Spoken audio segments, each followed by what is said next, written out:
प्रभु यीशु के सामर्थ्य नाम में आप सबको जय मसीह की। Praise the Lord. आइए आज के सुंदर दिन के लिए हम प्रभु का धन्यवाद करें। परमेश्वर की भलाइयों के लिए हम प्रभु का धन्यवाद करें। मेरे साथ इब्रानी की पुस्तक अध्याय 13 वचन 5 निकाले गए। लिखा है, तुम्हारा स्वभाव लोभ रहित हो और जो तुम्हारे पास है उसी पर संतोष करो, क्योंकि उसने आप ही कहा है, मैं तुझे कभी ना छोड़ूंगा और ना कभी तुझे त्यागूंगा। Praise the Lord, hallelujah. परमेश्वर के लोगों, परमेश्वर का वचन कहता है तुम्हारा स्वभाव लोभ रहित यानी बिना लालच के होना चाहिए। और जब हम इस अवस्था में होते हैं तो परमेश्वर का वचन है, प्रतिज्ञा है, मैं सदैव तुम्हारे साथ रहूंगा, मैं तुझे कभी ना छोड़ूंगा ना कभी त्यागूंगा। Praise the Lord. एक विश्वासी व्यक्ति था, अचानक लॉकडाउन होने के कारण या काम में उतार चढ़ाव होने के कारण उसका काम छूट गया, उसके जीवन में तकलीफ़ें आई, वो बहुत परेशान हो गया। अब वो घर पर बैठा है, बहुत निराश, काम छूट गया, कंपनी बंद हो गई। और तब अचानक उसके मन में पता नहीं क्यों ऐसा विचार आया कि मैं फास्ट फूड का एक बिजनेस खोल लूँ। फास्ट फूड वो चालू किया और परमेश्वर का अनुग्रह देखिए, वो धीरे धीरे चलने लगा और ऐसा कि बहुत बेहतर हो गया। मार्केट खुल गए, सब कुछ खत्म हो गया, लॉकडाउन समाप्त हो गया है। लेकिन अब वो पहले वाली कंपनी में जाना नहीं चाहता, क्योंकि अब उसे पता चला कि परमेश्वर मुझे वहाँ से क्यों हटाया। और आज जिस पोजीशन पर मैं हूँ, शायद लोग मुझे ना देख पाएँ, लोग मुझे मेरी पोजीशन को पहले जैसे महसूस ना कर पाएँ, पर वो कहता है मैं जानता हूँ परमेश्वर ने मुझे आर्थिक स्तर पर, मेरे बिजनेस पर इतनी आशीष दी कि मैं वहाँ था इतना आशीषित नहीं था।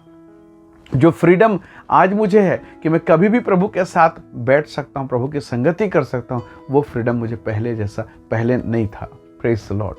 प्रभु ने कहा मैं तुझे कभी ना छोड़ूंगा। परमेश्वर के लोगों, कई बार हमारे जीवन में कठिन परिस्थितियाँ आती हैं और इन कठिन परिस्थितियों में हम बहुत दुखी हो जाते हैं, निराश हो जाते हैं। जीवन में हताशाएँ आती है, तकलीफ का आना, निराशा का आना, पीड़ाओं का आना तय है। ये तो जीवन का एक क्रम है, ये सारी चीज़ें आएंगी। एलिय्याह के विषय में लिखा, याकूब की पुस्तक अध्याय 5 अगर हम पढ़ें, विशेषकर 15, 16, 17 वचन में, तो एलिय्याह जैसे भविष्यवक्ता, नबी, इतना बड़ा प्रभु का दास, उसके प्रार्थना से बड़े बड़े चमत्कार होते, उसके विषय में लिखा, वह भी सुख दुख भोगी मनुष्य है। Praise the Lord. उसके भी जीवन उतार चढ़ाव हुए। अब सेवकाई में देखिए फिलिप्पुस के जीवन को, यदि आप प्रेरितों के काम को अगर आप निकाल के देखें, विशेषकर 8वें अध्याय को, तो प्रेरितों के काम में आप देखेंगे फिलिप्पुस सामरी में बहुत अच्छा सेवा करता है। अब वृत्तांत को पढ़ेंगे, विशेषकर 8वें अध्याय को अगर शुरुआत के अंश को पढ़ें, 4 से लेकर नीचे के भागों को, तो फिलिप्पुस बहुत अच्छी सेवा कर रहा है। अचानक परमेश्वर का आत्मा उसे कहता है कि इस सेवकाई को यहाँ स्टॉप कर और आगे बढ़। कहाँ? इथोपिया, कुश देश का अधिकारी आ रहा है। इथोपिया का अधिकारी मरुभूमि की तरफ भागता है और पैदल जाना है, दौड़ते भागते, और जिसे सुसमाचार सुनाना है वो बहुत कंफर्ट जोन में, रथ में बैठ के यात्रा कर रहा है। यशायाह नबी की किताब पढ़ रहा है। पर फिलिप्पुस कह सकता, प्रभु यहाँ तो बेहतर है, यहाँ बहुत सारे विश्वासी हैं, यहाँ मेरी सेवा अच्छी है, यहाँ मैं अच्छा सेवा करूँगा। पर परमेश्वर को यहाँ के साथ साथ उस व्यक्ति की भी चिंता है जो अकेला है, रथ पे यात्रा कर रहा है और जो प्रभु का प्यासा है। प्रभु फिलिप्पुस को उठाता है, कठिन दशा में लेके जाता है और वहाँ एक ऐसे व्यक्ति को सुसमाचार मिलता है, जीवन बदलता है। अब सोचिए, वो इथोपिया में जाकर, वो कुश देश में जाकर वो परमेश्वर के वचन को कितना तेजी से फैलाया होगा। Praise the Lord, hallelujah. इसलिए कठिन दशाओं के लिए भी प्रभु का धन्यवाद करें, क्योंकि प्रभु आपके जीवन के कठिन दशाओं के द्वारा अपनी महिमा प्रकट करता है, अपने महान कामों को पूरा करता है। प्रभु के लोगों, एस्तर की किताब को आपने पढ़ा होगा, मैं आशा करता हूँ। एस्तर की किताब, उसके जीवन को देखिए, रानी एस्तर के जीवन को देखिए। वो किस दशा में थी? वो गुलामी की दशा में थी, परंतु परमेश्वर ने उसे ऊंचा उठाया। उसके जिन कठिनाइयां आई, परमेश्वर ने उसे ऊंचा उठाया। और अब रानी बनकर क्या उसका जीवन इतना आसान हो गया? नहीं। आज उसके संपूर्ण यहूदी जाति पर संकट है। और तब वो कठिन दशा में वो रोई, वो निराश हुई, ऐसा नहीं है। उसने उपवास रखा, 3 दिन का उपवास। कहा, ना मैं कुछ खाऊंगी ना मैं कुछ पीऊंगी, और ऐसी ही दशा में अपने लोगों के लिए, अपने परमेश्वर के नाम को लेकर मैं राजा के सामने बगैर उसकी अनुमति की जाऊंगी। वो राजा के अधिकार को चुनौती देती, वो डरती नहीं है। और परमेश्वर का धन्यवाद, जब उसने उपवास रखा, ध्यान से सुने, जब उसने उपवास रखा, प्रभु ने काम किया, राजा रात भर सो नहीं पाया, उसने इतिहास की पुस्तक को पढ़ा। हालेलुया।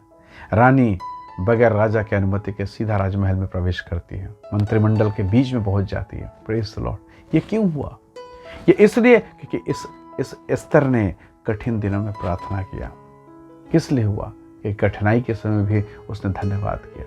परमेश्वर के लोगों, मेरे और आपके जीवन में कई बार कठिनाई आएंगी और इन कठिनाइयों के द्वारा भी परमेश्वर अपनी महिमा लेगा। इसलिए यदि आज आप कठिन दशा में है, पीड़ा में है, परेशानी में, प्रभु का धन्यवाद कीजिए और उस कठिन दशा में ये खोजिए, ये मनन कीजिए कि प्रभु इस बुराई में, इस पीड़ा में आपकी मनसा क्या है, कहाँ और किस जगह पर प्रभु आपको अपनी महिमा का इस्तेमाल करेगा, आपको नहीं मालूम। सोचिए, यीशु का जुबान, यीशु के शब्द सुनकर सामरिया में सामरी स्त्री का जीवन परिवर्तित होता है और वो जो परिवर्तित हो गई है, आज उसके जुबान को सुनकर पूरा गांव परिवर्तित हो गया, पूरा गांव बदल गया, पूरा गांव पाप मुक्त हो गया, बोझ मुक्त हो गया, रोग मुक्त हो गया।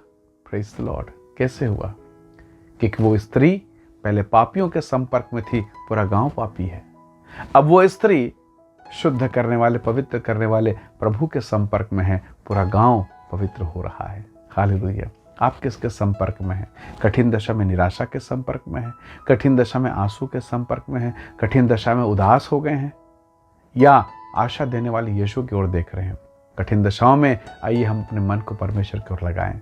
दाऊद कहता है, मुझे सहायता यहोवा की ओर से मिलती है, आपको भी वो देगा, आप पर भी दया करेगा। उसकी ओर देखें, प्रभु सहायता करेगा। मनुष्य की ओर देखने से बेहतर हम परमेश्वर की ओर देखें, प्रभु आप हमारी सहायता करेगा। आइए दुआ करें, प्रार्थना करें, प्रभु का धन्यवाद करें। सर्वशक्तिमान पिता, मेरे प्रिय लोगों पर दया कर कि आपकी सामर्थ, आपकी सहायता कठिन समय पर बहुतायत के साथ मिलने पाए। आपने अपने दास, अपने सेवक पौलुस से कहा, मेरी सामर्थ निर्बलता में सिद्ध होती है। इसलिए प्रभु हम पर भी दया कर, ताकि हम अपनी निर्बलताओं में तेरी ओर देखें, कठिन दशाओं में तेरी ओर से सामर्थ को प्राप्त करें। प्रभु धन्यवाद सारी आशीष के लिए। महिमा और आदर देते हुए विनती उद्धार करता प्रभु यीशु के नाम से मांगते हैं, आमीन आमीन। प्रभु आप सबको बहुत ऐसे आशीष है। बहुत धन्यवाद। जय मसीह की। Praise the Lord.